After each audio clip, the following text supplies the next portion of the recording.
Hi there, Psych2Go fans. A quick thank you from us to you before we start. We want to let you know how much we appreciate your continued support and thirst for knowledge. So, let's continue our brave march to learning about psychology.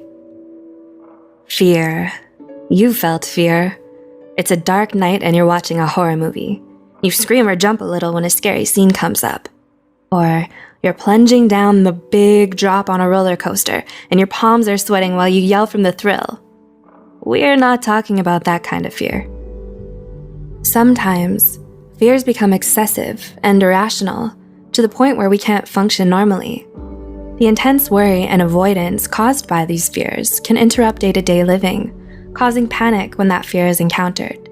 That's when the fear becomes a phobia. Phobias are classified into 3 types: social phobia, agoraphobia, and specific phobias. Specific phobias are further grouped into 5 major categories: environment, situational, animal, blood, injection, injury, and others. A 2017 study found that over 10% of adults in the United States alone struggle with phobias. This makes phobias the most common psychiatric illness among women and second most common among men. Curious if you have a particular phobia? Let's look at the 7 most common phobias. 1.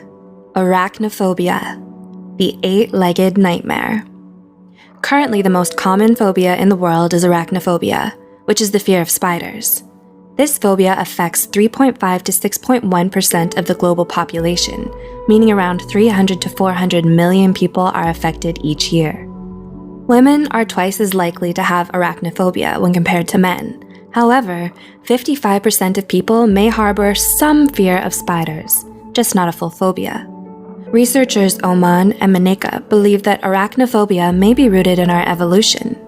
Allegedly, our ancestors found their appearance frightening and viewed them as a threat of food and water contamination. 2. Ophidiophobia. Do you hear hissing? Because I hear hissing. Have you seen something out of the corner of your eye that's long and sinuous and froze in fear? Maybe you can't catch your breath and your heart hammers in your chest when a friend shows you their Snake of the World book. If so, you just might have ophidiophobia, the fear of snakes. Ophidiophobia is the second most widespread kind of specific phobia, with around 1/3 of adult humans reporting to be suffering from it globally. Similar to its siblings, arachnophobia, the fear of snakes is believed to be rooted in the primitive drive to survive, as snakes are typically perceived as a vicious and dangerous creature. Additionally, personal experiences and cultural influences may also play a part, as studies have shown that in places where snakes are less common, more cases of ophidiophobia were reported. It's no wonder snakes often take a starring role in various movie scare scenes and fear-facing reality shows. 3. Acrophobia. Glass elevator? No thanks, I'll stay on the first floor. Affecting more than 6% of people globally, the fear of heights is another common phobia many of us have. This phobia's official name is acrophobia. No, we're not prejudiced against acrobats or other high-flying performance professionals. Intuitively, it makes plenty of sense why we'd learn to be afraid of heights. The research alleges that this phobia may be the result of an evolutionary adaptation, like many things. This adaptation developed to help keep us from falling to our deaths. A little of this can be helpful to prevent us from taking unnecessary risks. However, if it gets out of hand and escalates, it could lead to extreme daily difficulties. You might have a severe aversion to common structures such as bridges, towers, steep staircases, and other perceived high places for fear of triggering a panic attack. So, take a deep breath, grab a buddy, take it one small step at a time, and let's look at the next phobia. 4. Aerophobia. AKA, so how long will it take to get from California to Tokyo? By car? Aerophobia refers to the fear of flying, and it affects around 10 to 40% of American adults. Are you thinking right now, sure, humans don't fly naturally, so fear of flying is understandable? Well, while that's true, aerophobia is actually logically irrational, given that airplane accidents are so rare. Statistics report that traveling by plane is actually much safer than traveling by car. Nonetheless, people with aerophobia avoid flights as much as they can, which can be problematic for work requirements or long-distance relationships. 5. Cynophobia. Did you say puppies? I think you pronounced demon hound wrong. Puppies, doggos, happy wagging tails, and those soulful eyes, and those sharp, pointy teeth with their scary sheen. Wait, what? Let us remember again that phobias are, by definition, irrational. The fear of dogs, official name cynophobia, may be less common than the fear of snakes and spiders. However, it can be just as, if not more, debilitating. Just consider how many pets and stray dogs are present in any given neighborhood. That kind of prevalence makes it virtually impossible to avoid them completely. Unfortunately, this means cynophobics experience intense and frequent dread, anxiety, and even panic. Cynophobia could be caused by a traumatic childhood experience, such as being chased or bitten by a dog, that was never addressed or otherwise fully resolved. Getting proper help and following professional therapy advice could not only make day-to-day life more livable, but allow you to revel in the wonderful world of dogs. 6. Trypanophobia. Would it be possible for me to take all my vaccinations in pill form?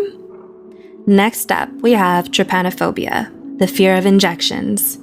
Ever seen the huge, strong sports guy break out into unprovoked tears when it was his turn to get vaccinated at school? Or seen the undisputed tough girl pass out when being asked to donate blood? Maybe they have trypanophobia. While it's normal to be afraid of injections as children, statistics report that the fear persists in approximately 20 to 30% of adults, escalating to become trypanophobia. Trypanophobics stringently avoid medical treatments, hospitals, and doctors. As you can imagine, this is incredibly risky to their health. How bad can it be, you ask? Well, the fear can be so intense that most would faint at the mere sight of a needle. An interesting bit of trivia. Trypanophobia is the only kind of specific phobia that is found to run in families. And 7. Mysophobia. Antibacterial hand gel? Check. Gloves? Check. Hazmat suit? Check. Maybe I need a bubble. Lastly, another common phobia shared by many, and even some well-known celebrities, is mysophobia, better known as the fear of germs. The term was first coined in 1879 by psychologist William Hammond, who believed that mysophobia was a symptom of OCD. This has since been debunked by the discovery that most people who have mysophobia aren't actually OCD. Mysophobia can manifest as excessive cleaning, compulsive hand washing, and extreme avoidance of bacteria and germs, such as frequent or constant use of gloves, face masks, and other perceived germ-blocking attire. In extreme cases, mysophobia can cause people to become shut-ins, cutting themselves off from the outside world for fear of being contaminated. So, in the end, where do phobias come from? Well, according to the American Psychological Association, phobias typically emerge during childhood or adolescence, persisting into adulthood. Phobias, unfortunately, are usually not solo travelers. It's more likely to have multiple phobias than just a single one. Also, we have seen here that some are more common than others. Do you relate with any of these? Do you know someone who does? This has only shown some of the most common phobias. There are many more, such as fear of storms, fear of dolls, fear of enclosed spaces, among others. A specific phobia is characterized by intense fear and avoidance behaviors that can negatively impact a person's life. Fortunately, though, all phobias are treatable, usually with cognitive behavioral therapy. So, if you're suffering from a phobia yourself, or know someone who is, it's best to seek out a mental health care professional and get the help needed. Thank you for watching. We hope you learned something and gained some insight. Please help us continue our video on providing knowledge by liking, commenting, and subscribing. What would you like to see next? Let us know in the comments below.